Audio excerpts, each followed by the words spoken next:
pretendo chegar um pouquinho nos 3 registros, real, simbólico e imaginário, que foram os 3 registros que Lacan cunhou ao longo da sua obra.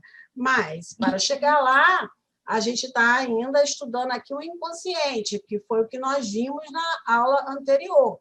E vimos, eu parei no ponto que eu mostraria os slides para vocês, né? É uma aula bem introdutória, vimos do inconsciente, vimos as formações inconscientes. Sonhos, atos falhos, xistes e sintomas. Freud começa escutando nas suas pacientes neuróticas, histéricas, sintomas. E, a partir disso, tá, ele caminha também para um estudo dos sonhos e publica, em 1900, o livro Interpretação dos Sonhos. E a estrutura que há no sonho, o que Freud vai trazer, condensações e deslocamentos, é a mesma estrutura que há nos sintomas e em outras formações do inconsciente. Freud delimitou os atos falhos, existe uma série de outras formações inconscientes. Os atos falhos e os xistes, as tiradas espirituosas.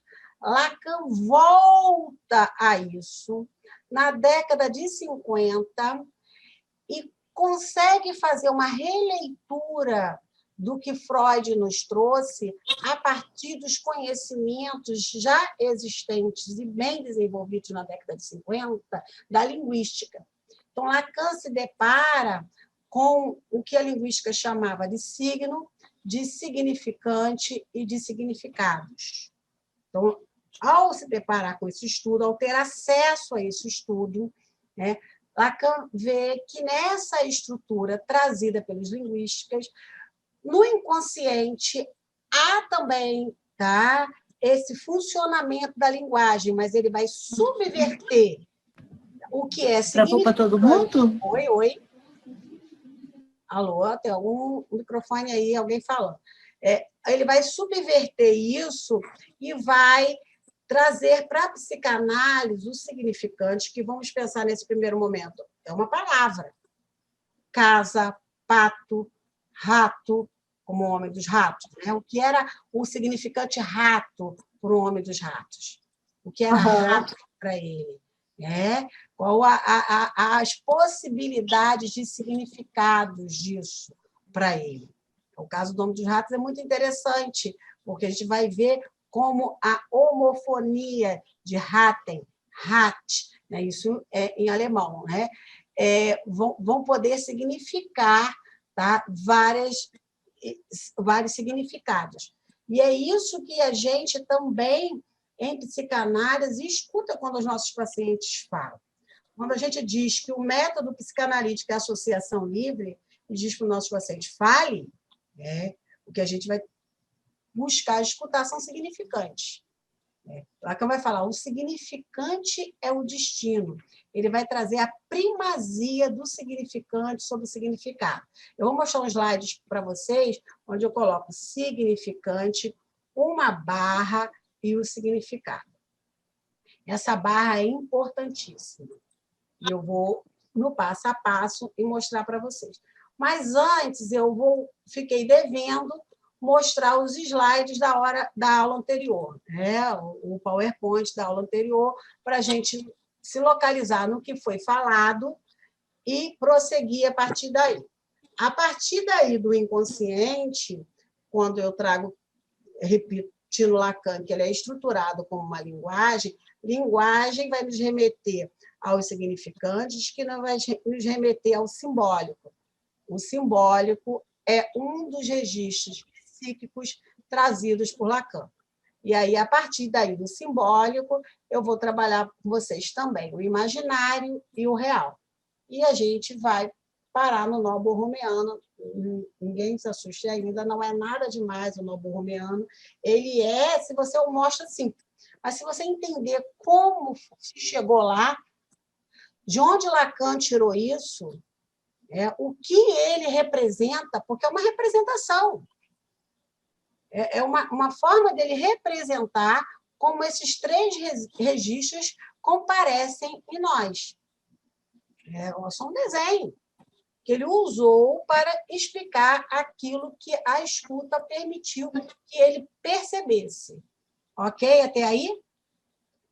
Alguém quer fazer alguma pergunta? Alguém que não veio na aula anterior, que viu a gravação? Então, eu vou passar para os slides, tá? Tem que compartilhar a tela. Olha, a gente entrou 15 minutinhos antes. Eu sei que eu sempre passo da hora, né? Mas eu vou passar 15 minutinhos... entramos 15 minutinhos depois, né? Eu vou passar 15 minutinhos, né?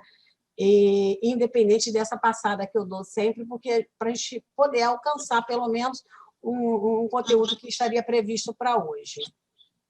Deixa eu ver aqui.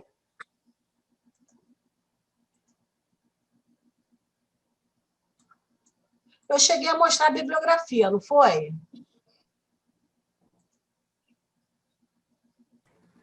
Mostrou, sim. Essa bibliografia eu já mostrei, né? Bom, eu queria trazer para vocês a voz de Freud. Não sei se alguém já escutou. Isso daqui é um trecho, uma das traduções de uma entrevista que Freud deu à BBC de Londres.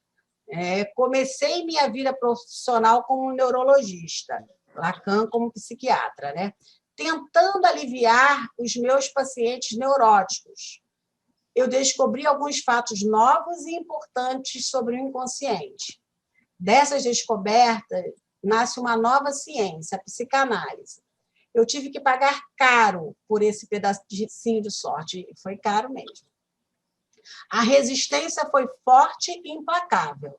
Finalmente eu consegui, mas a luta ainda não terminou. Meu nome é Sigmund Freud. A luta não terminou até hoje, né? Como a psicanálise é tanto atacada, né? O que não faltam são opositores à psicanálise e o quanto também ela é deturpada. Alguém que deu uma olhadinha lá e entendeu mais ou menos e sai deturpando os conceitos, ou se propõe a transmitir sem ter aprendido os conceitos fundamentais da psicanálise. Em psicanálise, a gente tem que tomar muito cuidado, porque existe uma série de conceitos que têm o mesmo nome em outros campos do saber. Então, quando a gente fala de gozo para a psicanálise, é uma coisa, gozo para o direito é outra coisa, a mesma coisa sujeito, o que é o eu da psicanálise. Então, a gente tem que tomar muito cuidado, não dá para entender mais ou menos e sair repetindo a partir de preconcepções que se traz. Principalmente de outras áreas psíquicas, porque às vezes a pessoa já traz pré-conhecimentos ou de psicologia ou de psiquiatria e fica muito difícil se destituir disso para adentrar num conhecimento totalmente novo. A psicanálise é um conhecimento totalmente novo, mesmo quando se trata de psicologia e de psiquiatria. Parece incrível, mas é isso, tá? Eu tenho aqui o vídeo com a entrevista de Freud. São uns 2 minutinhos e 34.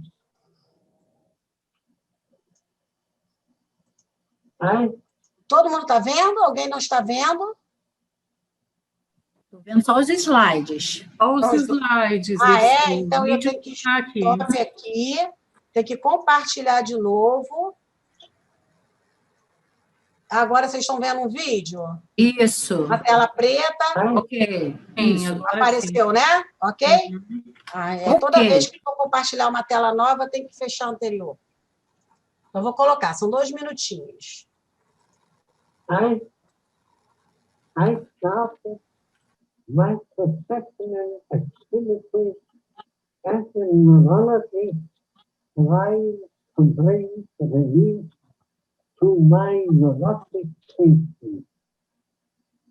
Under the influence of an older friend and by my own approach, I discovered some important new facts about the unconscious in psychic life, the role of instinctual urges, and so on.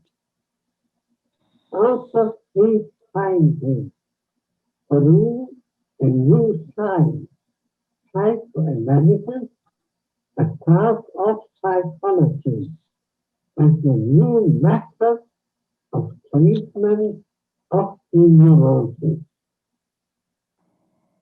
I had to pay heavily for this bit of good luck. People did not believe in my facts and thought my theory unfavourable. Restriction was pronounced and unrelentless. In the end, I succeeded in acquiring wisdom and building up an international psychoanalytic association. Such a struggle is not yet over. Im Anschluss von 82 Jahren verließ ich infolge der deutschen Invasion mein Heim in Wien und kam nach England, wo ich mein Leben in Freiheit zu enden hatte.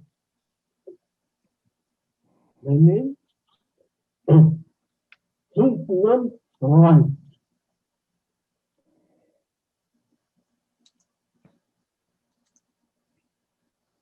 Ok, voltamos para cá. Eu adoro esse pequeno trecho, porque é a voz de Freud, né? Emocionada de ouvir. É emocionante, emocionante. Muito emocionante. Aí, ele, nessa entrevista, ele estava com quantos anos? 82, 82, né?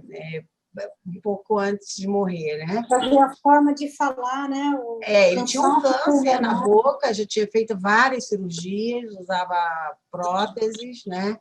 Então, a dicção dele já estava bem difícil.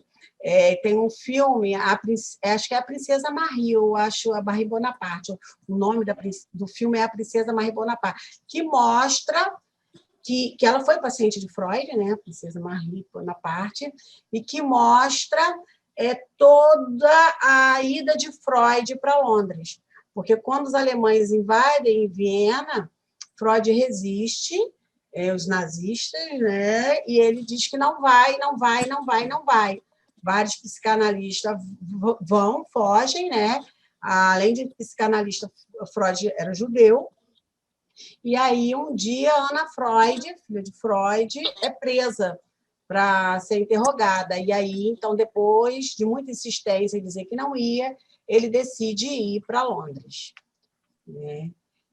Se não me engano, 2 irmãs dele morrem no campo de concentração. Ele tem um filho que morre na guerra. Eu não sei os detalhes, né? Mas o filme é belíssimo e mostra isso tudo. E mostra a ida dele, né? O divã dele é levado para Londres, tanto que depois que acabar a pandemia, quem não visitou, vale a pena visitar a casa de Freud em Londres, em Viena também, era um apartamento. Em Londres é onde está o divã de Freud, né? E o filme também é muito emocionante, né?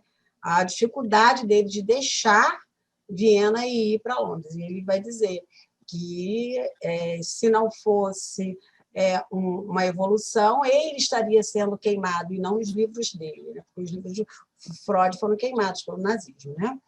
Toda vez que você... Ele foi com quantos anos para Londres, sabe? Ele foi, se não me engano, com 81 anos para Londres. Já bem todo, ele viveu pouco em Londres. Ele foi para poder morrer livre, né? É o que ele diz, né? Que ele já sabia que ia morrer, né? Inclusive, Freud morre por uma injeção de morfina, né? Ele decide, né? Aí Ana Freud é consultada, porque tudo quem decidia era Ana Freud. Ela concorda e o médico dele dá uma injeção de morfina para ele morrer. que ele não tinha mais condições pelo estado avançado do câncer, né? Ok? Vamos voltar agora para os slides da aula.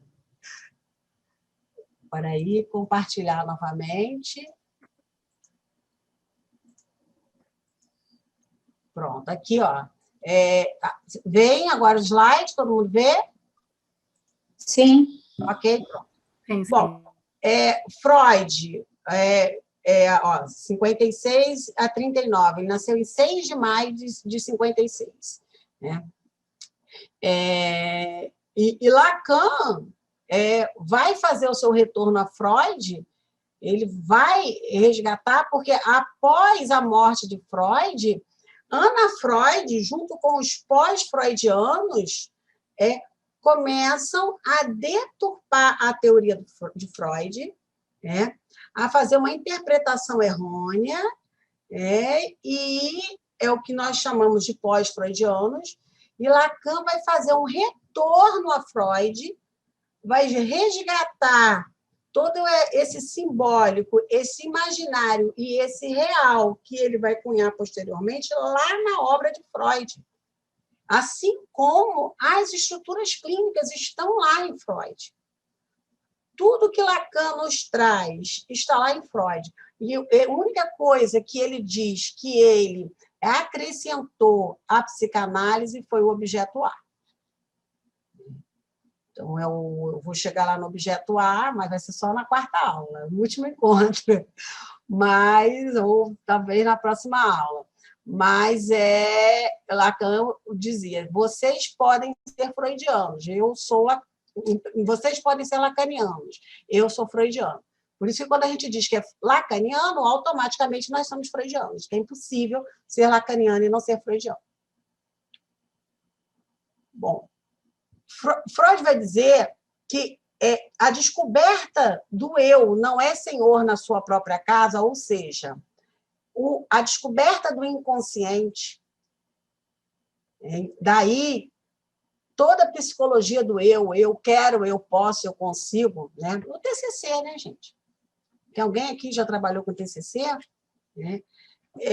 Que não leva em conta o inconsciente, né? A psicologia do eu que não leva em conta o inconsciente, os pós-freudianos, a Ana Freud. Depois eu vou ver um vídeo que a Ana Freud fazia reunião onde nos Estados Unidos, ela ia para os Estados Unidos ajudar esse desenvolvimento dessa psicologia. Ela era pedagoga. Toda a pedagogia com normas, o que você fazer, como educar, como não educar, não coaduna com a psicanálise, que coloca em cena o inconsciente. Né? Então, exatamente o resumo do que nós vimos no encontro anterior. Freud falando, não somos apenas aquilo que pensamos ser, somos mais, somos também o que lembramos, e aquilo de que nos esquecemos. Olha o recalque aí. Somos as palavras que trocamos, olha os atos falhos aí. Os enganos que cometemos e os impulsos a que cedemos sem querer conscientemente, né? Então, veja o que a gente não se dá conta do saber do inconsciente. A gente sabe, mas não sabe que sabe. Isso aqui tudo é o resumo da aula anterior, tá? Esses slides, eu estou resumindo o que a gente viu no encontro anterior. Aqui ainda, eu queria ressaltar que Freud vai dizer que descobrir que o eu não é senhor na própria casa é a 3ª ferida narcísica da humanidade. A primeira foi descobrir que a Terra, né, além de não ser plana, obviamente, não era o centro do universo. Então, o planeta Terra não era o centro do universo. Na Alexandria já sabia disso, mas se atribuiu essa descoberta a Copérnico. Depois, com Darwin, descobrimos a evolução das espécies, que foi uma outra ferida narcísica, tendo até hoje ensinamentos, né, ditos científicos que não aceitam a teoria da evolução de Darwin. E a terceira ferida narcísica teria sido a descoberta por Freud do inconsciente, ou seja, o eu não é senhor na nossa própria casa. Isso tem uma dimensão enorme. E aí, quando a gente chega lá no registro do imaginário, que é o registro responsável pela constituição do eu, e colocarmos ao lado do simbólico, onde nós vamos ter as formações do inconsciente, e ao lado do real, e então a gente vai ver como isso se arranja em cada um. E aí vai depender da estrutura psíquica como isso vai se dar, como vai se dar esse sujeito do inconsciente, esse eu e esse comparecimento do real. Eu já vou fazendo uns spoilers para a gente ver que nada está dissociado. Quando a gente chega lá na teoria dos nós borromeanos, isso iniciou aqui. Dercy, o meu falhou, ficou mudo. A segunda ferida É a descoberta da evolução das espécies por Darwin. Ou seja, nós não somos uma criação divina, nós somos um processo de uma evolução de milhões de anos. assim.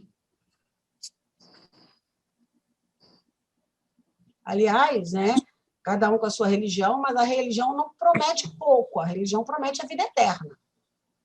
Uhum. Todas as religiões prometem a vida eterna. Se há ou não, é uma outra discussão, nós não vamos entrar aqui na religião de cada um.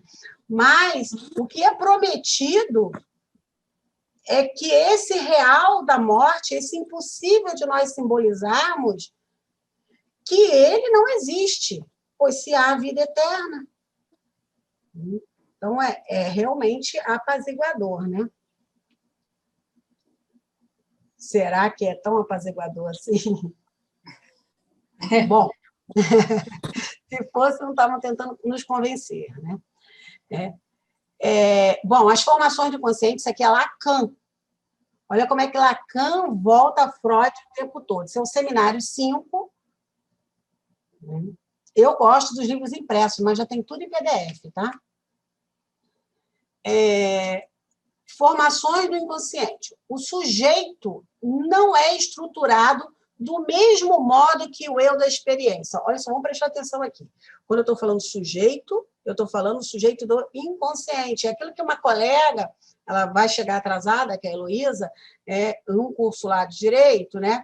Há um questionamento se o sujeito da psicanálise é o mesmo sujeito do direito. Não pode ser, e não é o mesmo sujeito da biologia, que não é o mesmo sujeito da filosofia. São campos do saber diferentes, que, ao denominar sujeito, esse significante vão ter significados diferentes para eles. Para nós, da psicanálise, quando a gente fala sujeito, é até redundante falar sujeito do inconsciente ou sujeito do simbólico.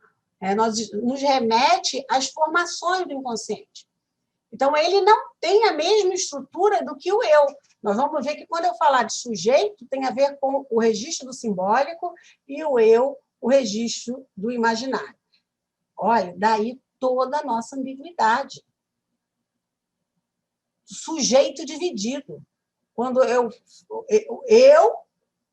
e o meu inconsciente, toda a ambivalência da neurose, né? O tempo todo aqui eu estou falando, por enquanto, da neurose.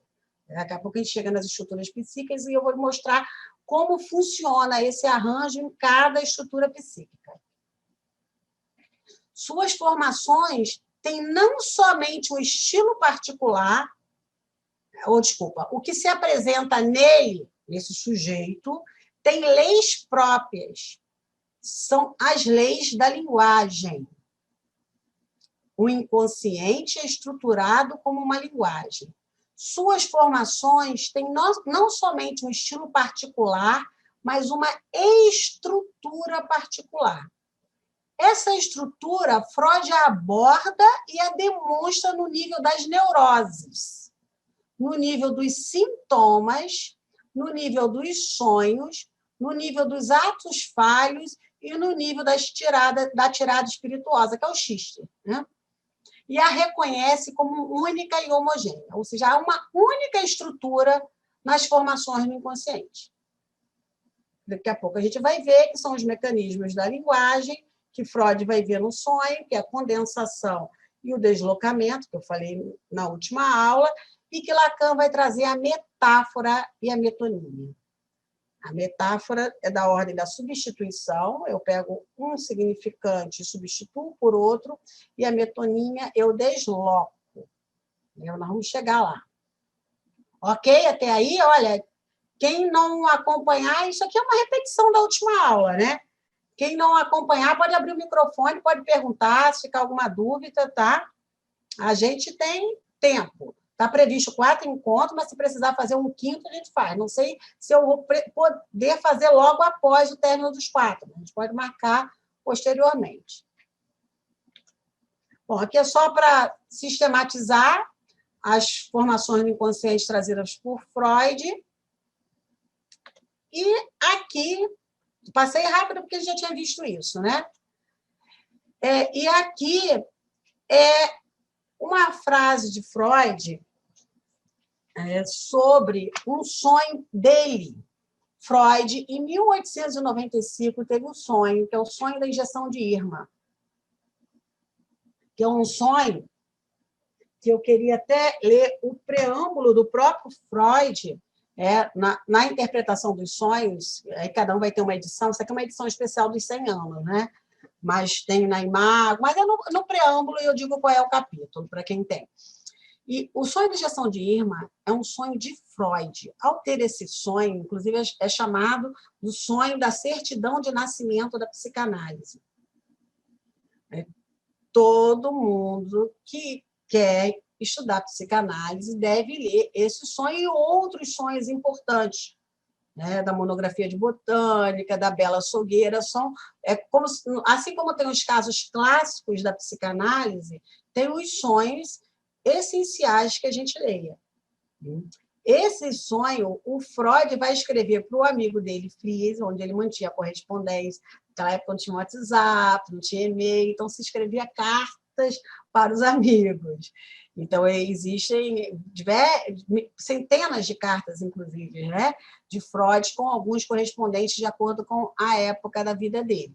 Fries foi um deles, né? E aí ele escreve nessa carta: Fries, será que um dia colocarão essa placa aqui na minha casa? Aqui, no dia 24 de julho de 1895, revelou-se ao Dr. Sigmund Freud o enigma dos sonhos. Porque é nesse sonho que ele vai fazer a interpretação, que ele vai ver, tá, que o sonho é uma realização de um desejo, é um sonho dele, não é de uma paciente dele, e que ele vai ver o que está em jogo nesse sonho é o desejo dele se desresponsabilizar por essa paciente Irma não ter se curado. Então, vai estar em cena, tá, personagens. A gente pode até combinar de ler e depois, no próximo encontro, falar uns 10 minutinhos desse sonho. Porque é importante ver os mecanismos de deslocamento e de condensação, e que Freud fala isso. Olha, esse doutor possivelmente era o Otto, que foi quem me disse na véspera que teria atendido a Irma. E assim ele vai fazendo uma série de interpretações do sonho dele para chegar ao ponto de que o objetivo dele era mostrar que ele não, do sonho, que ele não foi culpado por ela não ter ficado boa. Foi uma paciente que ele atendeu, uma neurótica, e que depois foi se atender, foi embora, não ficou como o Freud desejaria, então ela vai se atender com outra pessoa. E no sonho, ele encontra com ela no salão, e quando ela abre a boca, ele vê placas brancas e é dada uma injeção a ela que não trataria daquilo. E aí ele começa a fazer toda uma interpretação disso, e que não foi ele que deu a injeção. Então, ele coloca na interpretação dele que, na verdade, ela tinha algo orgânico e que ainda foi tratada erroneamente. É bem interessante. Deixa eu ler um trecho aqui do preâmbulo. Deixa Deixa eu ver se eu acho rápido. Está aqui.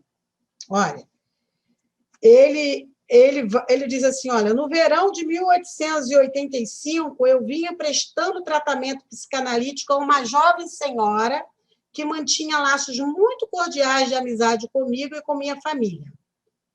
É fácil compreender que uma relação mista como essa pode constituir uma fonte de muitos sentimentos conturbados no médico, em particular no psicoterapeuta. Aí ele faz toda uma introdução de quem ela era, do porquê que ele a atendeu, e ele parte em outro momento aqui do preâmbulo. Esse tratamento terminara com êxito parcial. A paciente ficara livre de sua angústia histérica, mas não perdera todos os sintomas somáticos. Aí ele diz que, nessa ocasião, ele ainda não discernia com muita clareza quais eram os critérios indicativos de um caso clínico de histeria. Aí ele vai falando, tá? E aí ele diz que, certo dia, ele recebeu a visita de um colega mais novo de profissão, um de meus mais velhos amigos, que estivera com minha paciente e sua família na casa de campo. Perguntei-lhe como a achara e ele me respondeu: está melhor, mas não inteiramente boa. E, a partir daí, ele vai fazendo toda uma interpretação e explicando por que ele teria sonhado com isso. Além disso, ele vai falar, tá, que, no caso, né, de Irma, ele não sonha só com o caso em si, ele vai falar do porquê que ele sonha com um salão de baile, porque ela está num salão de baile. Então, ele faz referência à esposa dele. Ele vai falar por que ele sonha com o amigo X, o que ele tem a ver com o deslocamento de um outro amigo. Então, é um sonho longo, para a gente ler aqui, mas que eu vou depois até botar lá no grupo, para a gente ler, e a gente pode comentar alguma coisinha de condensação e deslocamento no próximo encontro, tá certo? Se alguém ler. Porque aí fica mais claro um exemplo do que é condensação e deslocamento no sonho. E ele vai dizer também, tanto nesse sonho quanto vários outros, que no sonho sempre há restos diurnos. Então, o que a gente vê durante o dia ou nos dias próximos ao dia do sonho, comparece naquele sonho, ainda que esteja mesclado com outras situações. E que compareça o desejo específico que está no sonho. Nesse sonho, Freud diz que ele conclui que o objetivo era ele se desculpabilizar por ela não ter ficado boa. Ou seja, por aí já diz que ele estava se sentindo culpado, né? Ok?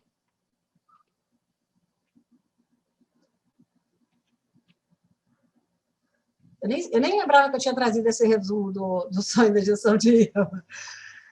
Bom, paciente Irma que encerrou o tratamento sem ter eliminado todos os seus sintomas. Como no sonho, ela não aceita bem a interpretação de Freud.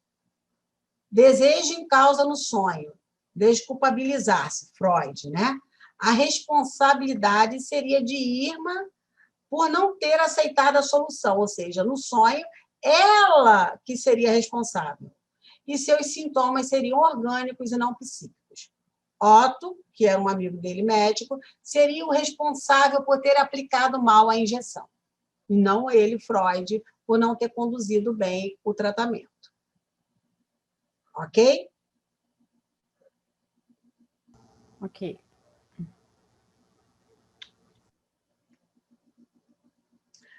Aí, nessa minha edição, não sei se em todas as edições tem, né? Tem uma citação que Freud faz de Ferenczi, que é um psicanalista, aliás, que tem uma coleção muito interessante, são 4 volumes. Eu gosto de alguns textos do Ferenczi. Uma colega que é ferenziana, eu a convidei para falar no seminário para a gente. Ela vai falar sobre um texto, confusão de línguas entre adultos e crianças. É um texto de Ferenczi que nos remete a situações de pedofilia, E é assim, um tema muito interessante. Ela já aceitou o convite, ela veio, ela vai ao seminário. Fantástico. Esse texto é fantástico. É fantástico, esse texto é maravilhoso. Eu trabalhei várias vezes esse texto com alguns alunos da graduação, quando eu dava aula na graduação.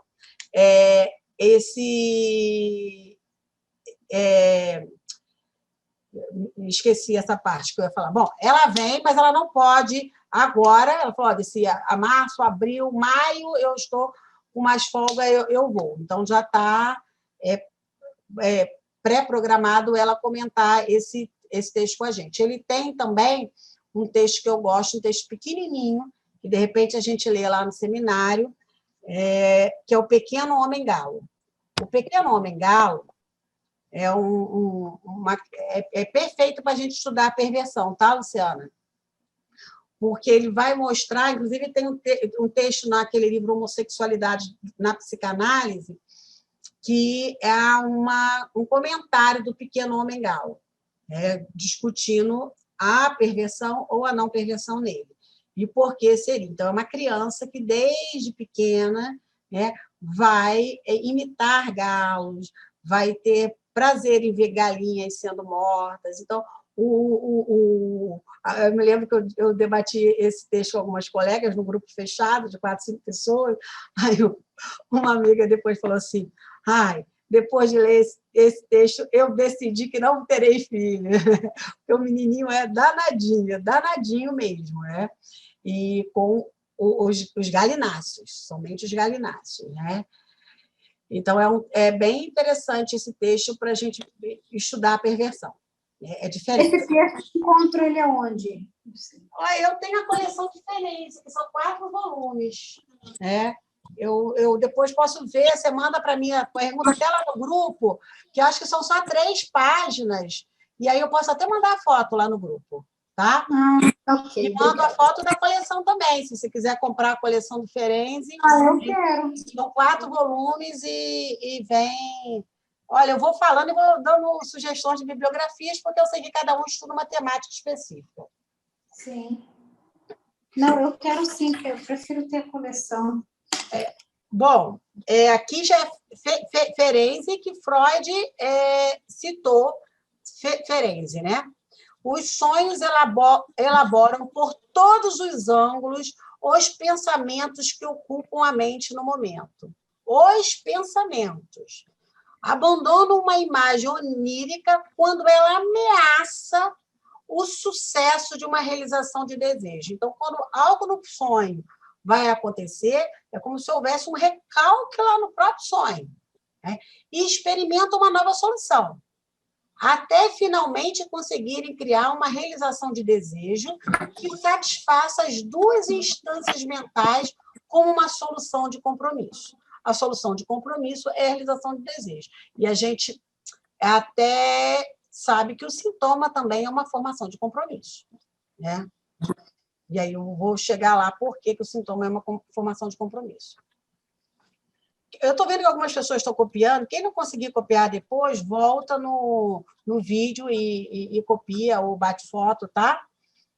Porque tem alguns textos que são grandes. Bom, quanto aos sonhos, tá?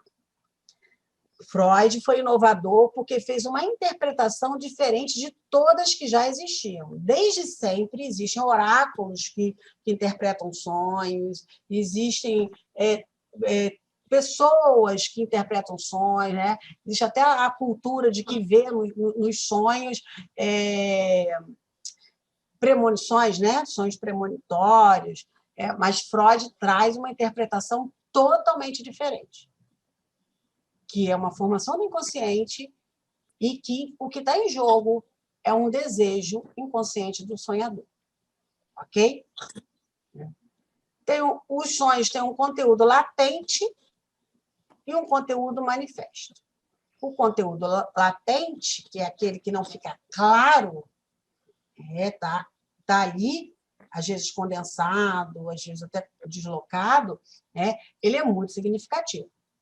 É ele que a gente vai tentar buscar na interpretação, que é aquele que está mais do que recalcado. Apesar de ter aparecido de alguma forma, não está totalmente desrecalcado, né? trabalho do sonho nós já vimos, né?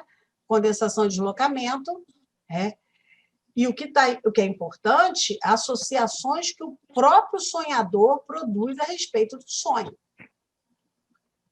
Porque, desde sempre, alguém interpreta o sonho para o sonhador.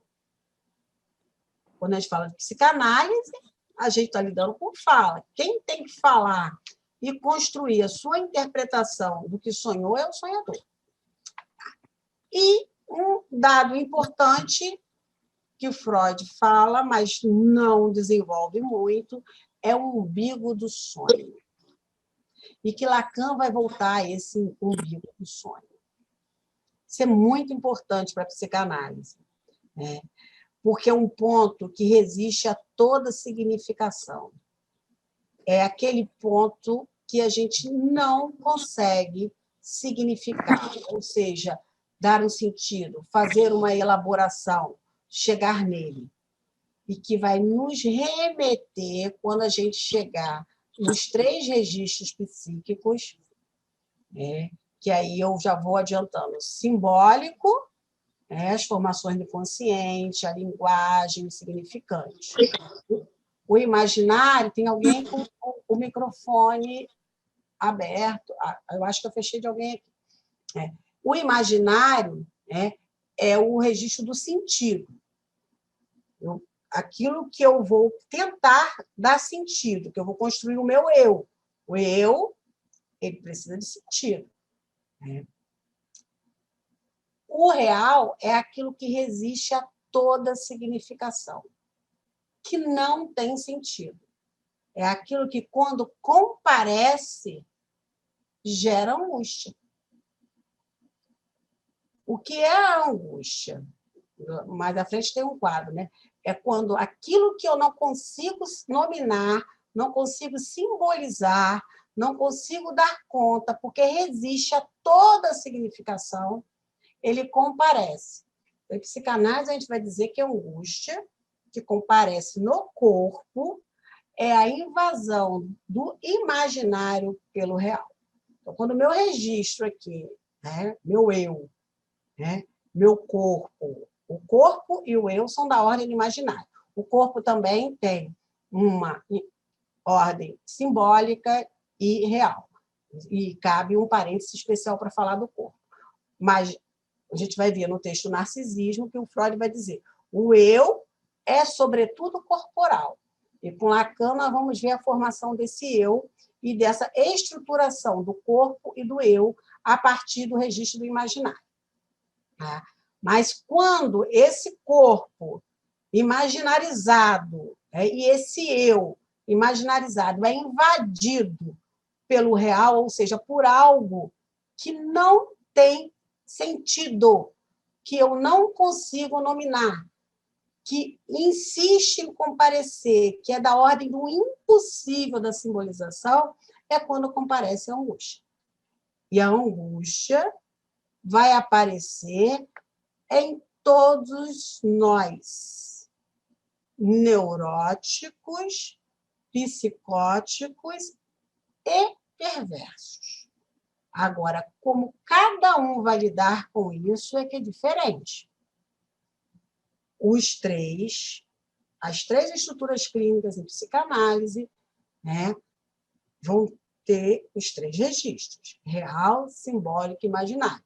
Como isso vai ser arranjado em cada estrutura clínica, isso é muito importante para a gente, porque no nosso seminário, a gente está estudando 2 estruturas clínicas, psicose e perversão.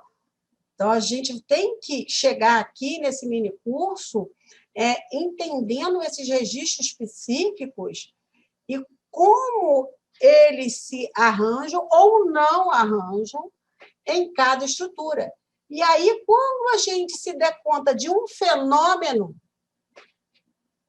a gente poder, tá, para além do fenômeno, escutar do paciente, tá, o que há na fala dele, o que há na linguagem dele, que remete à estrutura, que remete a esses 3 registros, real, simbólico e imaginário.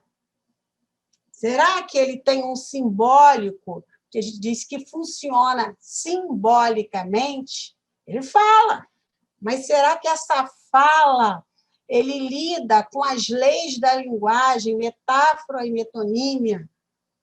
Será?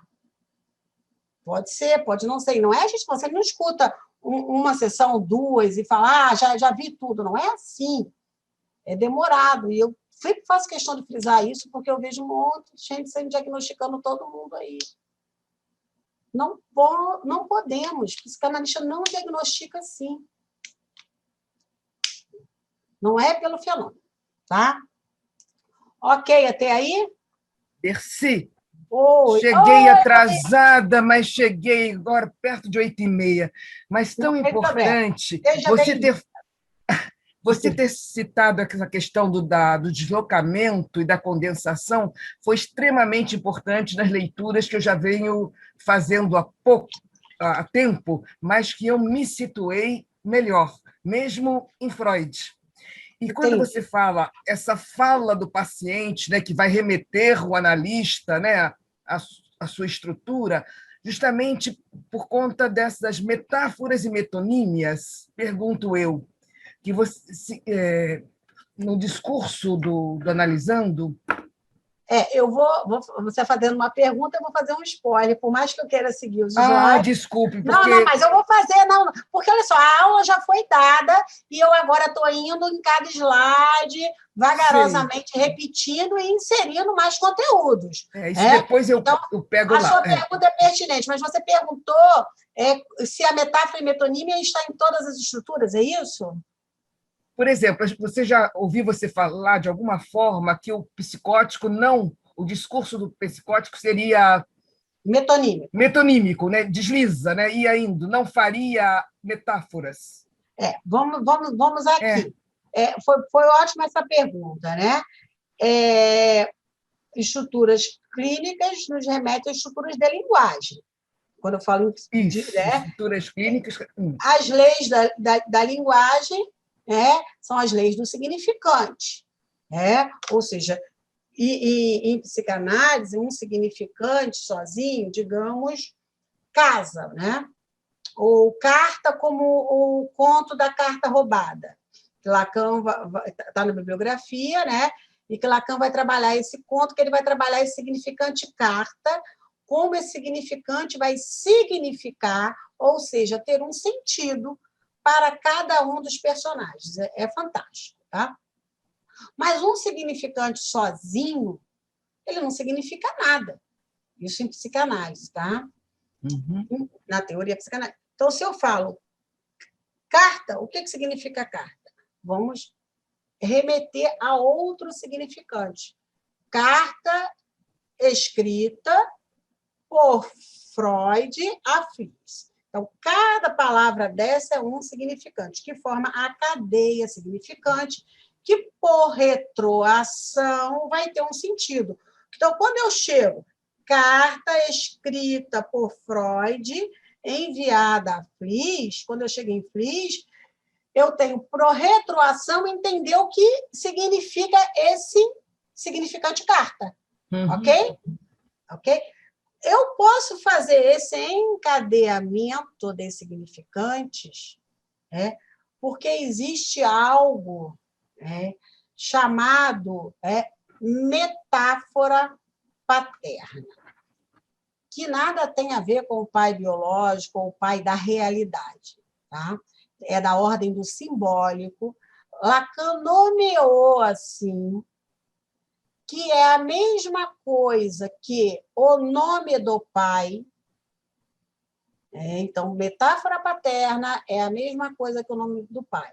É uma metáfora inaugural que vai fazer com que os significantes possam funcionar nessa lógica. Só que na psicose, não há essa metáfora paterna, essa metáfora inaugural, ou seja, o nome do pai. E isso vai ter uma série de consequências. Consequências na linguagem, consequências na estrutura psíquica e consequências, obviamente, na organização do simbólico, imaginário e real. Então, como esses 3 registros psíquicos comparecem na estrutura clínica psicose, não é da mesma forma que vai comparecer na neurose. Certo?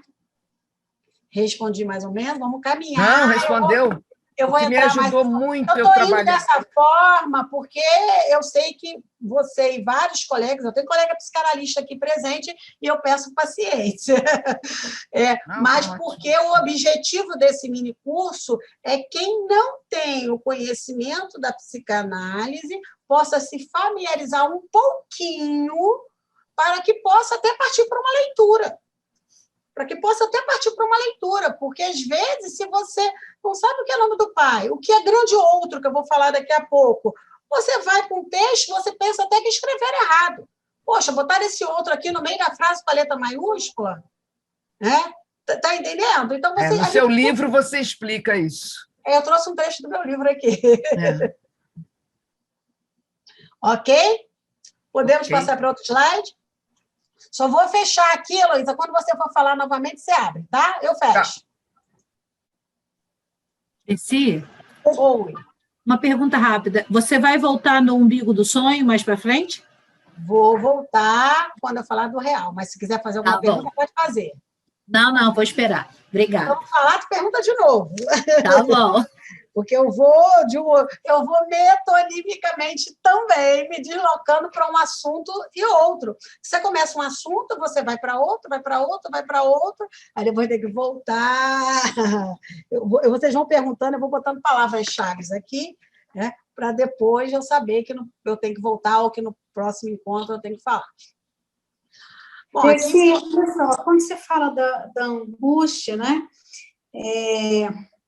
A angústia, ela está bem presente na neurose, né? Ela está bem evidente aí, né? Agora, na perversão, eu tenho questionado um pouco essa angústia aí, Dercy, nas escutas, né? Luciana, olha só. O mecanismo da perversão, o paradigma da perversão é o fetiche, né? Eu negar a castração. Porque quando eu falo de nome do pai, metáfora paterna lá na linguagem, é o que o Lacan vai chamar, tá, do Édipo. Aí, então, o que o Lacan vai falar, olha, o complexo de Édipo é o nome do pai, ou seja, é a entrada da lei simbólica.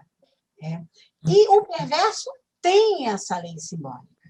Sim. Só que a maneira que ele se coloca, e essa lei simbólica é a lei que instaura a castração, e que todos nós, neuróticos, sabemos claramente que somos castrados e sofremos muito toda vez que nos deparamos com a castração. Num processo de análise, a gente caminha para aceitar a castração. Não tem uma frase de Freud melhor do que numa análise, é mais ou menos isso, tá? Transforma a miséria neurótica, todo esse sofrimento neurótico, numa infelicidade banal, né? O que é uma infelicidade banal é aceitar a castração. Não dá para mim, isso aí não vai dar, eu sou assim mesmo, isso aí não deu.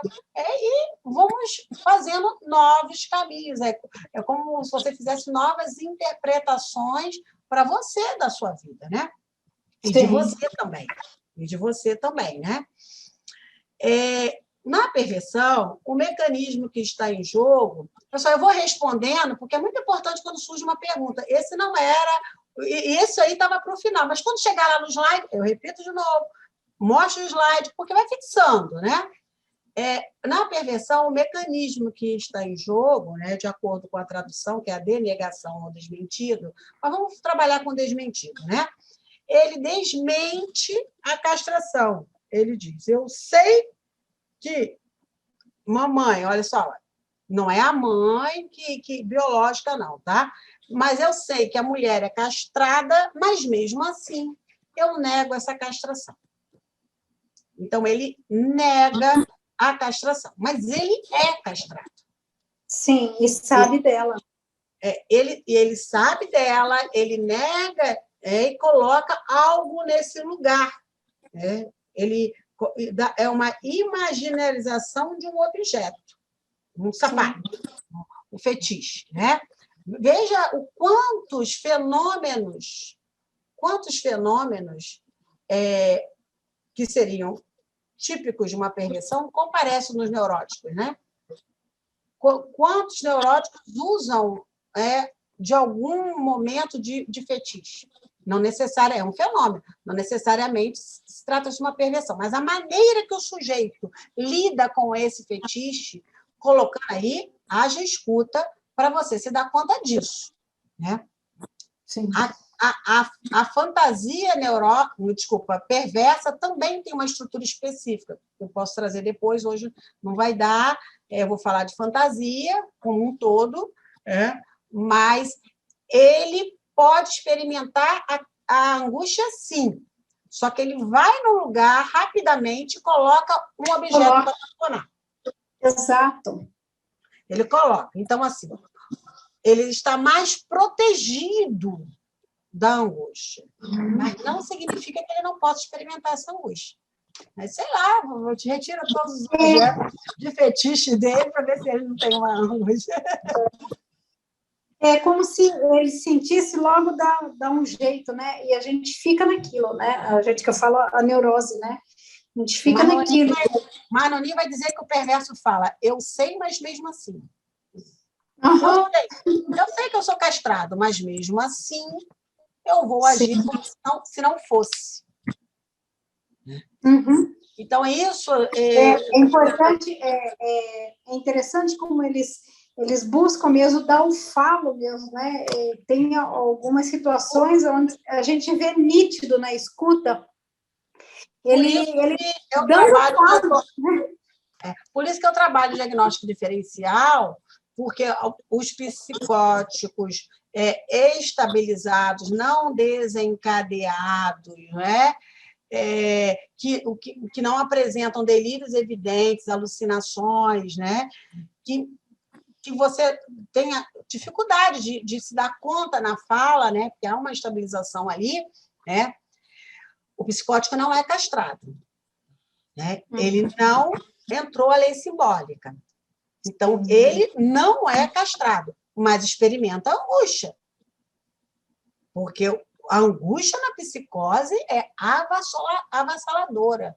Porque o real, sem a barra simbólica, é avassalador, né?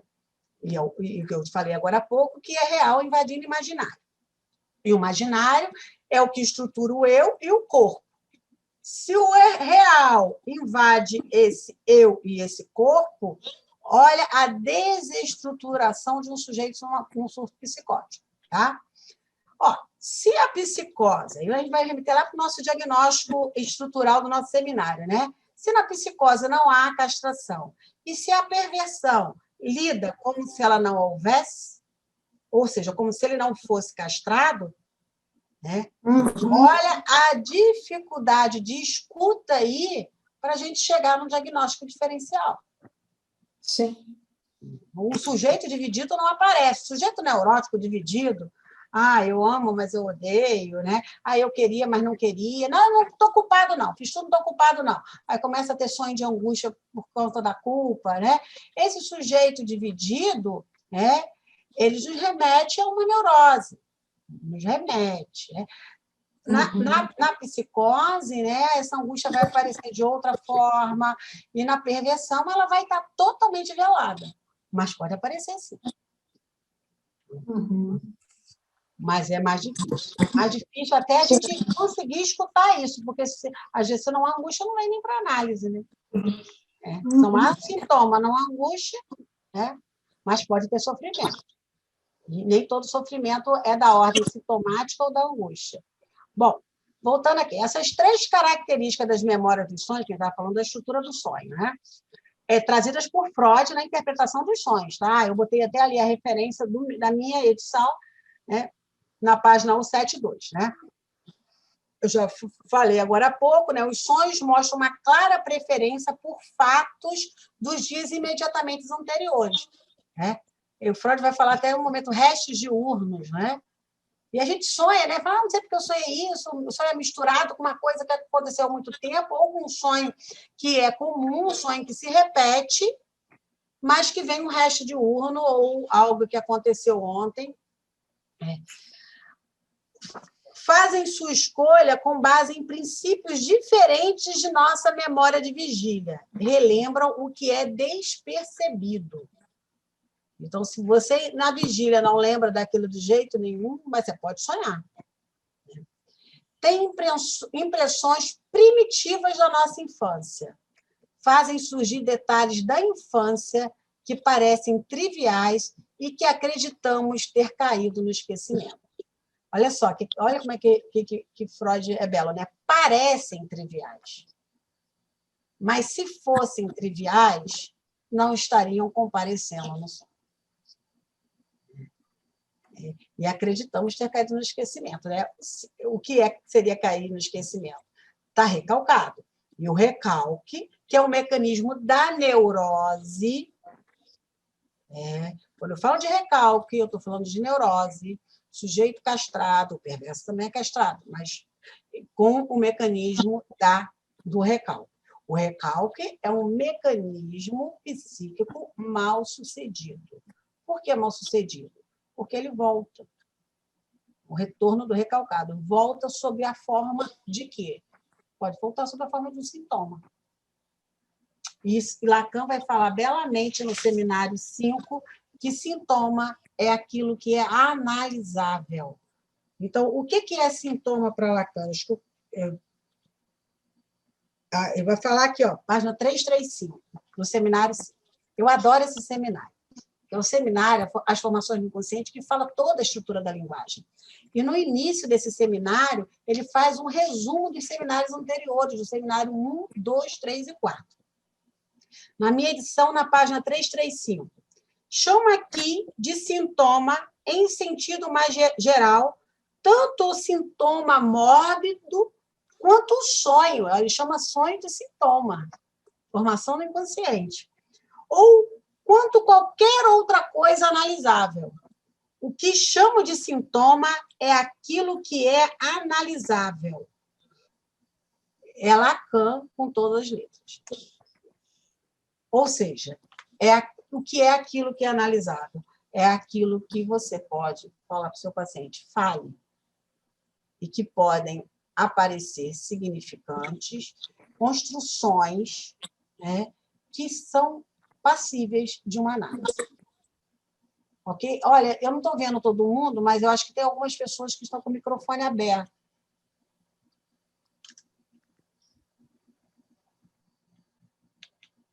Aqui, Heloísa, o trabalho dos sonhos.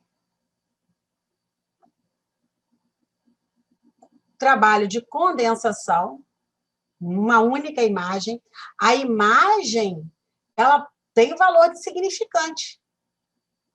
Você olha uma imagem, um sonho, você olha o chapéu. Tem valor de significante. A partir desse chapéu, você vai produzir significações. E o trabalho de deslocamento. No sonho da injeção de Irma, vai ser bom que a gente vai ver como há o deslocamento de os colegas médicos do Freud com quem aparece no sonho. O que acontece com a paciente Irma e para quem ela vai, não é quem comparece no sonho. Houve um deslocamento. Daí a necessidade dele interpretar. Bom, esses dois trabalhos, né, de condensação e deslocamento operam para escapar da censura do recalque. Porque o recalque, ela não quer saber disso, não quer saber disso. E por sobredeterminação, ou seja, pode não, a condensação não acontece só ela, o deslocamento. É condensação e deslocamento tudo misturado. As cadeias significantes se sobredeterminam. Produzem significantes de baixo valor psíquico. Porque um significante de alto valor psíquico, né, é aquele que a gente não quer saber. Então, o recalque opera no sonho também. mas é uma tentativa do inconsciente desrecalcar. Ok? Recalque é um mecanismo da neurose, tá? Bom, então eu estou falando que tanto sonho quanto sintoma são formações no inconsciente, logo tem a mesma estrutura de formação.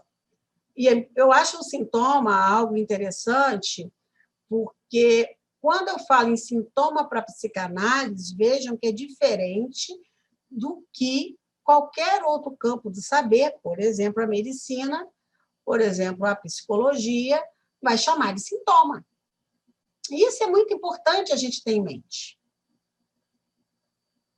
É muito importante a gente ter em mente. A formação do sintoma em psicanálise, como ela se dá a partir, tá, do recalque e do comparecimento, tá, desse recalque sob a forma de uma máscara, ou seja, um enigma, é pela fala, pela associação livre, pelo trabalho de análise, que esse sintoma pode ser analisável e se esvair. É diferente do sintoma da medicina. Se a pessoa chega com uma dor no peito, ela pode estar tendo algo orgânico no coração. Então, é importante ter em mente o que é sintoma para psicanálise. E aí me remete, Heloísa, sujeito, a mesma coisa. O que é sujeito para psicanálise? É um sujeito do inconsciente que é submetido a essas leis da linguagem. Então, quando a gente fala, o sujeito, não é aquele sujeito que lá tem o eu comparecendo, que é o sujeito do direito. Entendeu? Então, Isso aí... Isso é o nosso calcanhar de Aquiles, meu e do direito. Depois daquilo, fiz uns escritinhos assim. Mas diga uma coisa, Dercy. Quando você diz... pontuando, é diferente do que o psicólogo fala. Quando você diz o sintoma, para o médico eu entendo bem. Para a psicanálise também. Para o psicólogo eu não sei o que seria. Olha só, dá para falar ou não é momento? Eu não sou psicólogo. Se algum psicólogo quiser me ajudar, eu agradeço, mas eu vou falar o que eu sei. A psicologia trabalha também com a classificação internacional de doenças que a psiquiatria trabalha. Sim. Não trabalha o inconsciente, né? Com o inconsciente. Né? Não está em cena o inconsciente. Para a psicologia, não está em cena o inconsciente. Não está em cena o inconsciente. Eu já fiz essa pergunta. Não, tem linhas da psicologia que até leva em consideração o inconsciente, né? Mas não da forma que a psicanálise leva. Exato. Né? Agora, o sintoma para a psicologia é o discurso médico, né? Sim, é o discurso médico. É o discurso médico. É diagnosticado pelos mesmos parâmetros de medicina. Na faculdade de psicologia se estuda psicopatologia igual na psiquiatria. Exato. Certo. Então, esses são os... Agora, eu conheço, aí já é uma opinião minha, né? Eu conheço psicólogos que dizem, olha, eu sou psicóloga e psicanalista. Muito frequente. Eu não consigo entender. Tá? Alguém que fez graduação em psicologia, lógico que pode ser psicanalista, porque quem fez graduação em qualquer área do saber, fazendo uma formação psicanalítica, pode. Mas eu fico me questionando, o paciente chega, eu vou escutá-lo, né? No lugar de psicanalista, porque é um lugar específico, discurso psicanalista, né? Aí já é existe psicanálise do discurso do mestre, discurso do psicanalista, discurso da histérica, discurso universitário. Então, o discurso do analista, ele só pode ser ocupado por alguém que vai ocupar o lugar de analista. Como é que eu não saberia responder, tá? Não saberia. Uma questão até que eu tenho. Ser psicólogo e ser psicanalista. Eu recebo o paciente. Eu vou colocar em jogo. Eu sou psicanalista ou eu sou psicóloga? Eu fico na dúvida. Como isso se dá? Né? Eu fico na dúvida. Mas isso aí é uma outra questão, né? Eu acho que isso aí é questionável, né? Eu sou formada em psicologia e tenho a minha referência teórica é a psicanálise. Agora, assim, para os psicanalistas, eu não posso ser considerada psicanalista porque eu não faço parte de nenhuma sociedade. Não. Inclusive, Não. até no judiciário, né, que é um trabalho pericial, a minha referência é a psicanálise. Entendeu? Não, Juliane, que a sua referência é psicanálise, mas eu vou dar uma outra opinião agora, né? Você é graduado em psicologia, talvez lá no judiciário te chamam porque você é psicóloga, não sei por que te chamam, mas você pode ser psicanalista independente, se você assim se autorizar, né? Independente de estar numa escola de psicanálise. Uma escola de psicanálise, ela pode ser procurada por aquele que tem o desejo de fazer uma formação psicanalítica e que tem transferência com aquela escola de psicanálise, que são várias. Mas nós temos vários psicanalistas que já pertenceram à escola de psicanálise, não pertencem mais, que não pertencem, passam a pertencer. Algumas pessoas que fazem o seu percurso numa escola e vão para outra, depois ficam um tempo sem ter escola, depois vão para outra. Eu, particularmente, atualmente, eu não pertenço a nenhuma escola de psicanálise. Eu frequento algumas como participante de alguns seminários, cartel com alguns colegas, mas eu não estou... Já participei de duas, já estive em duas escolas por um bom tempo, mas não sou de nenhuma escola de psicanálise, mas lacanianamente eu me autorizo psicanalista. Dercy, agora assim, é fundamental... eu tenho duas especializações em psicanálise. Então, quer dizer, na prática, eu sou especialista em psicanálise, né? Agora, assim, minha analista que vem tentando me convencer aí de que, na prática, eu sou psicanalista. Vai de encontro ao que você falou aí, entendeu? Que lugar que eu ocupo. Minha analista vem tentando me convencer disso. Exato, e eu acho que, quando você fala sua analista, né? Se está em análise, uma hora você vai chegar lá. Você está no lugar que um dos pilares da formação do psicanalista, e o pilar essencial, é a análise individual. Não tem como ser psicanalista sem análise individual. E aí você está lá na sua analista, uma hora você vai chegar, né? Lá com a sua analista. Isso é condição sine qua non. Eu penso que quando ela fala de ser ou não psicanalista, né, acho que ela está se referindo ao tripé, né, que é a formação em escola, com os pares, a análise, a supervisão, né? Eu acho que a colega está se referindo a isso aí, né? Sim, mas por exemplo, você já foi uma escola, né? Foi para outra, né? Mas você permeia escolas, né? Não necessariamente você tem que estar necessariamente em uma, sabe? Mas você não fala sozinha, vamos dizer assim, vozes da minha cabeça, né? Eu acho que... Claro, não, há um percurso, cada um faz o seu. Cada um faz o seu, desde que esse percurso leve em conta esses pilares. Né? Análise pessoal, a supervisão e a teoria. A teoria aí é uma caminhada, né? Nós estamos sempre em formação permanente. É óbvio que tem textos do Lacan que eu não li. Eu não li ainda. E aí um colega vai fazer um cartel para estudar um texto ou que eu li rapidamente uma fase da vida, ou que eu tenho desejo de ler, eu vou lá para o cartel. Né? Isso é formação também. E é formação permanente. Sim. Bom, vamos lá aqui.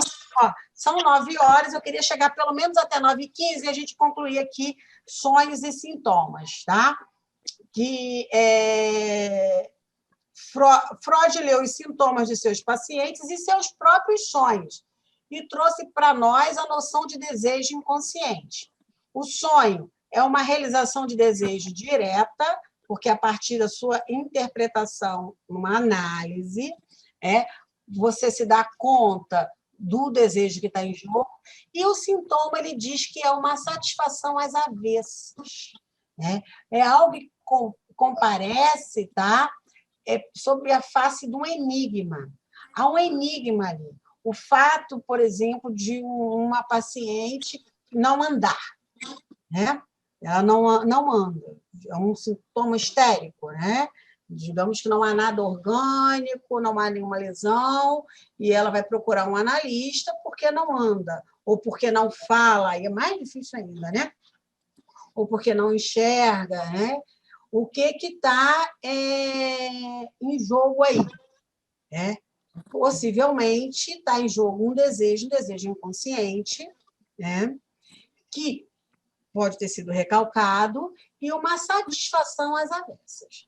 Então, aí vai depender de cada caminhada numa análise de cada paciente.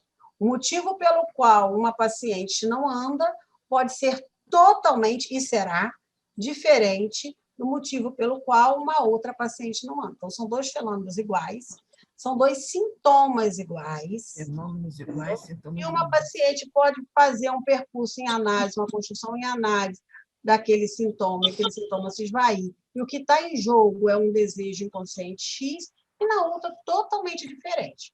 Estou dando esse exemplo porque é um sintoma comum na época de Freud de histeria, de paralisação de membros. Os sintomas, de acordo com a vida contemporânea, podem comparecer externamente de forma diferente. Não andar, não enxergar, né? Há quem diga, né, que agora tem um congelamento do braço, algo assim, né? Vocês vejam que os médicos que saberiam definir isso, mas eu já tive 3 pacientes assim, é um sintoma comum, e que chega um ponto que é tratado com antidepressivo e o médico manda para o analista. Né?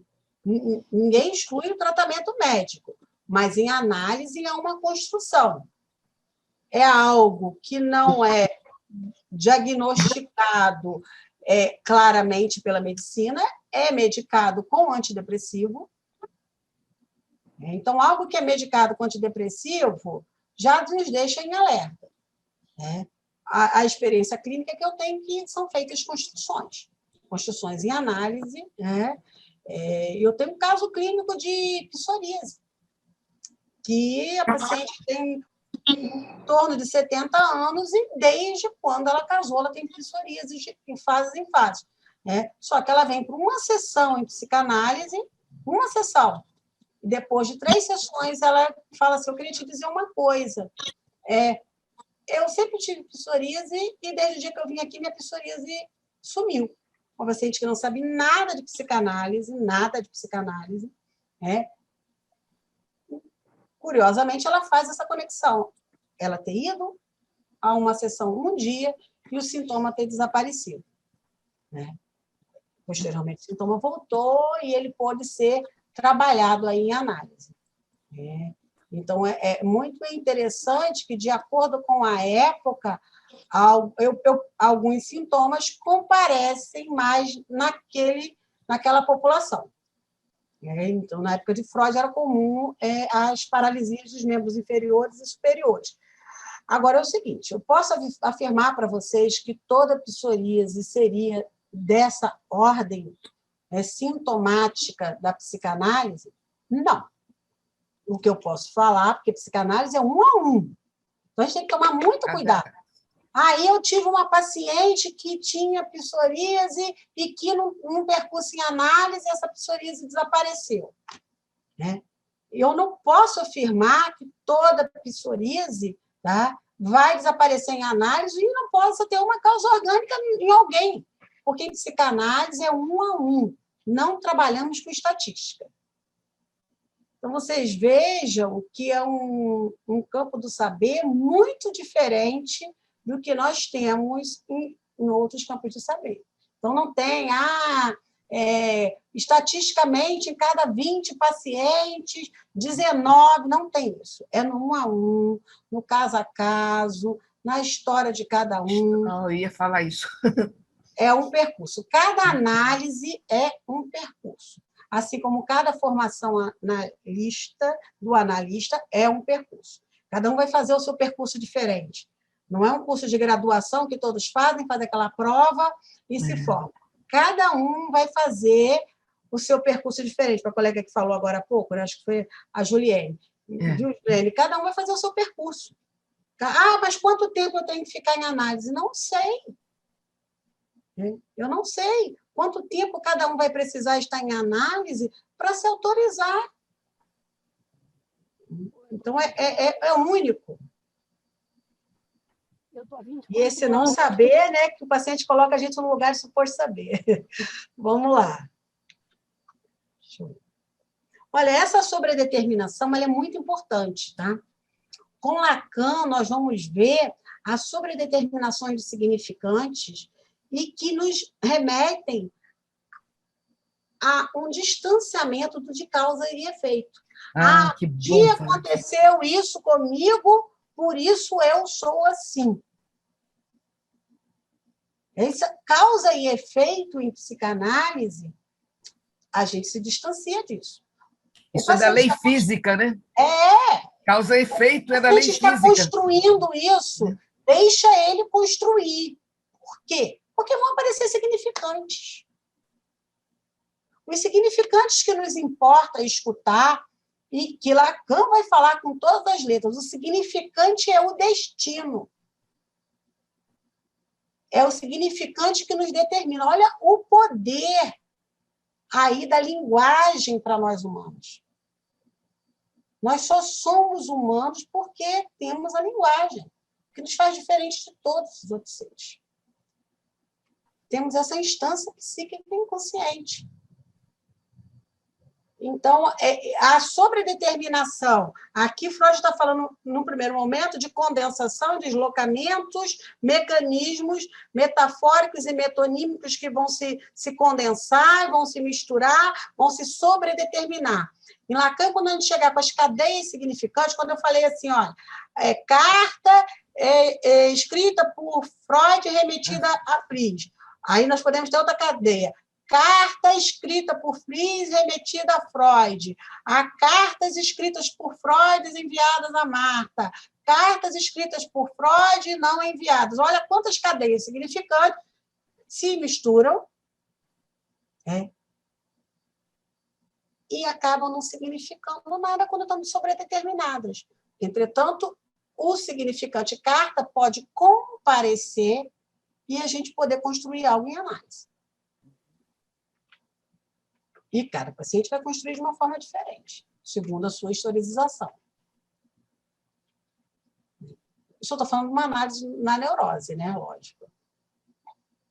E eu sempre falo muito da clínica, porque eu acho que ilustra o que a gente está falando, né? A gente não pode ficar distante da teoria, né? Psicanálise, prática está vinculada à clínica. E Freud escreve, Freud primeiro atende para depois construir a teoria. Hoje nós temos Freud, nós temos Lacan, mas Freud não tinha nem Freud nem Lacan. Então, ele escutava os pacientes. Olha que genialidade, né? Genialidade. Ele escutava, se dava conta, ficava insatisfeito com as respostas que ele tinha da medicina da época, dizendo, não é isso, não é isso. E construiu a teoria dele. Então, foi da clínica que ele constrói a teoria. E hoje nós temos uma teoria prévia para partir para a clínica. É muita coisa, né? E análise pessoal, né? Porque Freud não tinha com quem se analisar. Né? Há quem diga que ele fez a análise, inclusive com Fries, através das cartas, né? Não, é questionável, né? Mas analista mesmo ele não tem, né? Então, é assim uma genialidade, né? E nós temos Freud. Né? Bom, aqui no Laplanche, que é esse dicionário que eu gosto muito, para quem quiser estudar Freud... Também gosto muito. É Freud, tá? Todos os termos que ele traz é a partir de Freud. Inclusive, eu acho que eu tenho um PDF dele. Né? Eu tenho um PDF, porque as pessoas me mandam os PDF, depois eu não sei em que grupo eu acho os PDFs. Né? Postam nos grupos. E aí ele vai dizer lá, na página 488, a sobredeterminação A formação remete a elementos inconscientes múltiplos, ou seja, uma formação inconsciente remete a elementos inconscientes múltiplos, que Lacan vai falar que são cadeias múltiplas, né?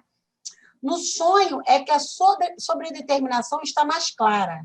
Cada um dos elementos do conteúdo manifesto daquele que comparece é sobredeterminado, ou seja, nós vamos ter condensações, deslocamentos, metáforas, metonímias num único elemento. Olha quanta coisa para ser analisada, né? O sintoma tem vestígios da interação das diversas significações entre as quais realizam um compromisso. Vamos devagar aqui, tá?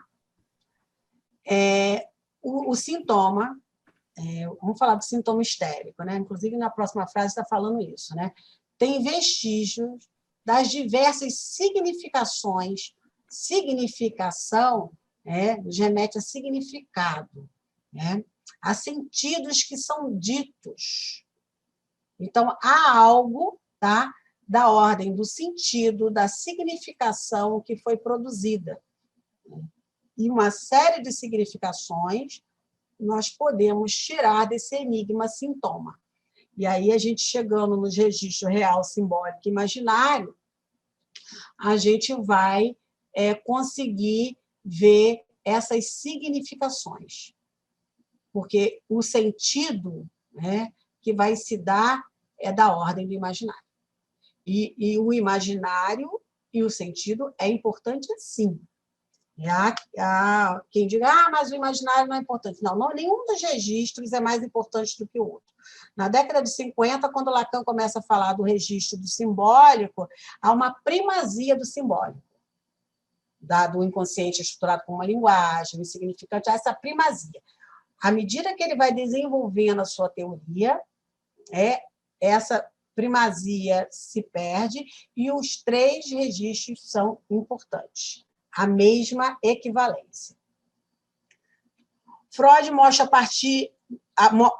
isso a partir do sintoma histérico, que ele só pode aparecer quando dois desejos opostos, saídos de dois sistemas psíquicos diferentes, venham a se realizar numa mesma expressão. Esse é o Laplante. Olha só, saídos de dois sistemas psíquicos diferentes. Quais são os sintomas psíquicos? Consciência e inconsciente, tá? Dois desejos opostos. Uma paciente de Freud, quando a irmã morre, ela pensa, o meu cunhado agora está livre para mim. Desejo de ficar com o cunhado. Ela recalca isso imediatamente, né, e comparece um sintoma físico. Né? Comparece, tá? Foi traduzido no começo, né, uma repressão, que, na verdade, é um recalque que ela mesma, tá, recalcou e, olha, eu não posso isso. Aí comparece uma outra saída. Isso eu não posso, e ela produz um sintoma físico. Então, uma série de pensamentos aí vão entrar, o Freud vai falar no mal-estar da cultura, né? As regras sociais, né? É uma das causas dos sofrimentos humanos. Não é pior é a relação entre os humanos, né? Desculpe. Os desejos opostos aí, uma era ficar com o cunhado, né? E o outro é não ficar. Ficar, eu sei. Ficar e o outro não posso. O outro eu não posso ficar. Certo. Um eu quero e o outro eu não posso. Uhum. Não é sempre assim? Eu quero, mas não posso? Bom, quando eu quero, eu posso, né? Querer não é poder. E o pior, quando pode, está ali na cara que pode, mas uma série de regras que extrapolam, né, o psiquismo de cada um, que são regras, às vezes, morais, né, convenções sociais, às vezes, convenções familiares, né? Ou lugar de demanda de reconhecimento de um pai, de uma mãe, e o sujeito não pode se colocar como desejante. Então, não posso funciona aí também como um desejo. Quando ele diz ali, dois sistemas... olha só. Eu tive olha só, dúvida a gente tem que tomar cuidado, que isso aqui é Laplanche, no dicionário, e eu trouxe isso aqui para ficar claro, né? A gente poderia desenvolver mais e ter uma interpretação que talvez isso não fosse bem um desejo, mas aqui ele está lidando como se fosse, tá? Porque aí eu não posso já ia recalcar, né? Recalca, mas volta, né? Uhum. E haja sofrimento, né? Bom, o sintoma, eu já falei que aparece como enigma. No seminário 5, foi esse capítulo que eu acabei de ler, ele vai falar as máscaras do sintoma, enigmático, né? Aí ele vai falar também, seminário 5, Lacan, seminário que eu gosto muito, né? Vai falar que o sintoma é aquilo que é analisável, que eu acabei de ler, né? Isso é exatamente aquele trecho que eu acabei de ler, né? E vai trazer o caráter problemático do desejo, tal como ele se apresenta na experiência analítica, isto é, no sintoma, seja este qual for. Então, no sintoma, algo foi recalcado e retorna no corpo. O sintoma é algo que foi recalcado e retorna no corpo. Ok? Eu vou mostrar, tem um slide mais à frente, que vai mostrar, inclusive, inibição, sintoma e angústia. Como é o real, simbólico, imaginário em cada comparecimento desse, né? O Freud tem um texto chamado Inibição, Sintoma e Angústia. E Lacan vai colocar no nó Borromeu a inibição, o sintoma e a angústia, e vai trabalhar junto com os 3 registros psíquicos. Né? E isso é importante para a gente, para entender as estruturas clínicas, né? Mas se não tiver essa base, entender o que acontece no inconsciente, o que é a linguagem, que vai o alicerce da psicanálise. Tudo o outro que a gente vai estudar está em cima desse alicerce. Deixa eu ver aqui como é que estão esses slides, por causa da hora, e eu quero ver até esse sintoma. Eu vou terminar sintoma hoje, tá? São só mais 3 slides, porque aí fica só uma leitura de xixa e ato falho para a semana que vem, e aí eu já entro no simbólico, tá? Se a gente pensa no sintoma de que volta para o corpo, a gente está falando um pouco mais da histeria, né? Que acaba depressiva também. Mas mais para o corpo, né? A nível físico, a gente pensa mais na histeria, né? Que são os casos clássicos de Freud. Os casos clássicos de Freud, lá em 1895, foram as histéricas. Mas quando eu falo de neurose... Sim. Quando eu falo de neurose e falo de sintoma neurótico, eu falo de recalque, retorno do recalcado, e o que foi recalcado, tá? Um significante. Foi algo, é o que o Freud vai falar, né? Da representação psíquica, né? Foi recalcado. Lacan vai falar do significante. Foi recalcado. Só que o recalque é mal sucedido, ele retorna onde? No corpo. É porque há uma falsa percepção na neurose obsessiva que, como ele sofre do pensamento, que isso não seria no corpo, né? Mas é no corpo, entendeu? Até porque a gente pega o corpo de uma forma diferente da medicina, né? Eu já estive em aulas, né? Mas não falei nada, é aula palestra, né? E que a pessoa fala, não, mas na neurose obsessiva o que tem é uma metonímia. Olha só. Porque é um deslocamento. Não. Sintoma é recalque que comparece no corpo. Sim. Isso. Ok? Sim. Ó, é Lacan em função e campo da fala e da linguagem. Olha o nome desse texto de Lacan, né?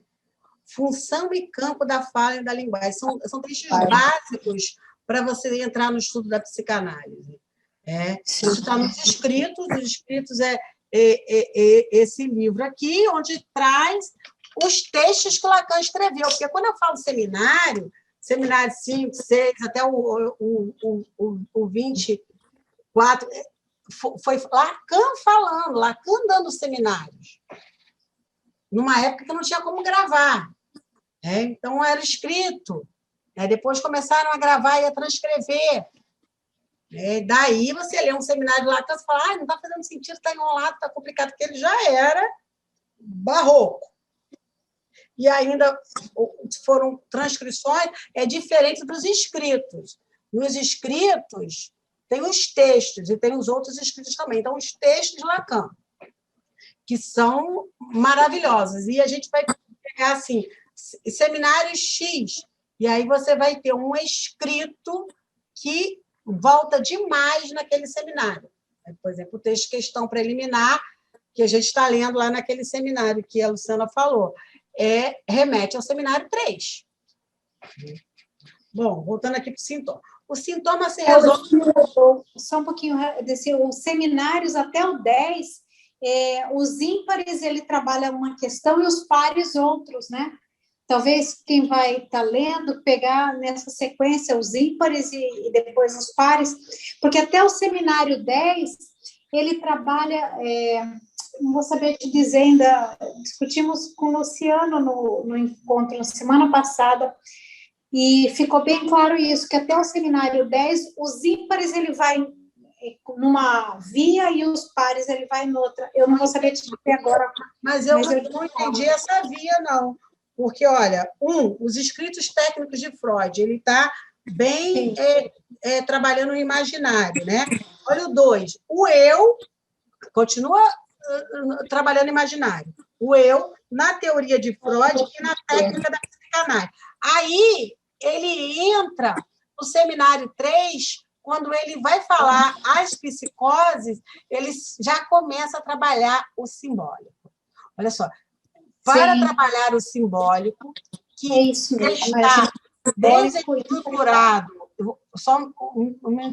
está desestruturado na psicose, né?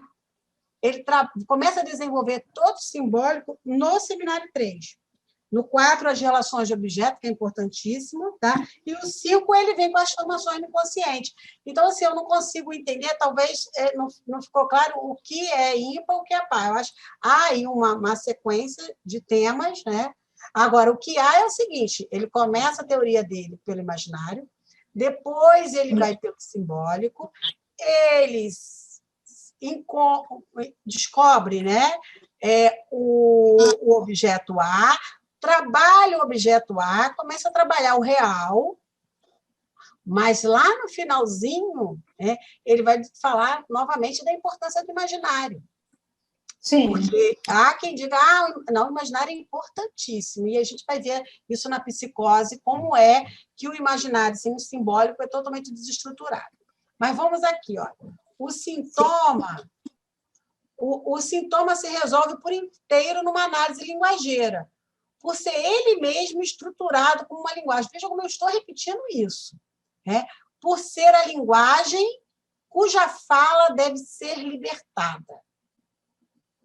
Já fala deve ser libertada, ou seja, há algo recalcado aí, e que é nessa fala que comparece. O sujeito sabe sem saber que sabe. Porque se está lá no inconsciente, ele sabe. E isso vai comparecendo sob várias vias. Eu acho que esse é o último de sintoma. E é uma coisa que o Freud já traz, né? Esse sintoma estruturado, né? Com uma linguagem e referente a uma estrutura. Né? Ele já fala isso, acho que no caso Dora, ele fala. Eu não estou muito, assim, com muita certeza, mas eu não sei se quando ele fala do caso Dora, mas ele fala disso, né? E que o sintoma, então, só vai ser considerado um sintoma como uma coisa sintomal, né? Referido a essa estrutura. Exatamente. Né? Referida a essa estrutura. Então, quando o Lacan fala isso, assim, só para lembrar, né, que o Freud falava disso, eu acho que agora mesmo, enfim, que ele fala assim mais claramente. Né? Esse livrinho sobre o caso Dora, é porque para vocês aparece aqui na lateral para mim, aí eu fico olhando para a lateral.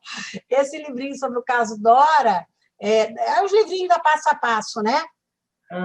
Inclusive é da Nadia. Ele é bem gostosinho de ler e traz essa formação sintomática assim também. É um resumo, né? É o resumo do caso de Freud. Né?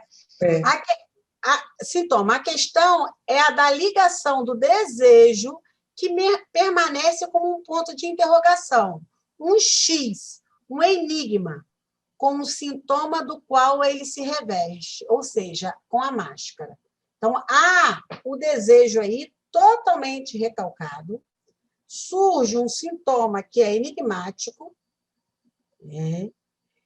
E o Lacan vai falar que vai chamar de máscara. Tá? Isso é seminário 5, eu estou citando com todas as letras. Tá? Deixa eu ver se acaba aqui os slides. Ah, tá. Aí aqui é um caso de um xiste, que depois eu vou mostrar essa construção para vocês, e vou falar do ato falho, dos lapsos, para depois entrar no registro do simbólico. Eu vou parar aqui. Ok. E passamos bem, mas a gente entrou atrasado. Né? Alguém quer fazer alguma pergunta? Pode abrir o microfone. Acho que está todo mundo com o microfone fechado. Eu vou assistir a aula, a gravação, a parte que eu perdi, eu para falei me desse jeito organizar. lá no comecinho. Bom, aí no próximo encontro a gente fala, tá, do xiste, do ato falho e dos lapsos, que são as formações do inconsciente. E daí a gente está vendo a estrutura do simbólico. Então, o registro do simbólico a gente está vendo aí. Aí a gente vai falar do imaginário e do real, para poder ver a estrutura borromiana e pensar as estruturas clínicas. Possivelmente a Universidade de 5 aulas. A menos que vocês votem, não, tá bom, 4. Ok? Vamos ficar por aqui?